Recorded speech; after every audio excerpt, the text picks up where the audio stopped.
Hello guys, shoutout po sa mga small TikTokers natin dyan guys, na konti pala yung mga followers.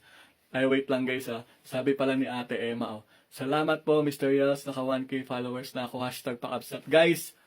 Ayan, kung gusto nyo rin po, maka 1K na po, and then makarami pa ng mga followers dyan guys, mga small TikTokers natin. Pa nakikita nyo, nagbiblink tong account ko, meaning nakalive po tayo nun. Pasok kayo dun guys, ayan, makakarami po tayo dun dahil online po tayong lahat. And sa mga wala pong sa mga wala pa naman time dyan, guys, pwede rin tayo rito sa video. I-comment natin yung tong hashtag pakakabsat natin. Yan po yung code natin na gagamitin dito sa ating comment section. Lahat po na magko-comment yan, ang gawin nyo, i-heart yung comments nila. And then, pag may nag-follow po sa inyo, yun lang po yung follow back nyo, guys. And then, guys, maraming salamat po. Kung gusto nyo akong i-follow, guys, para ma-notify po kayo sa mga bago kong content na ilalabas or pa naka-live na po ako. Ayan, guys, pindutin nyo yung plus sign dyan sa ibaba ng profile ko. Mag-heart react po, magka-feeling din mag-share para mas marami pa pong makita na itong videos natin. Guys, maraming salamat po. Antayin ko kayo sa ating live. Bye-bye po.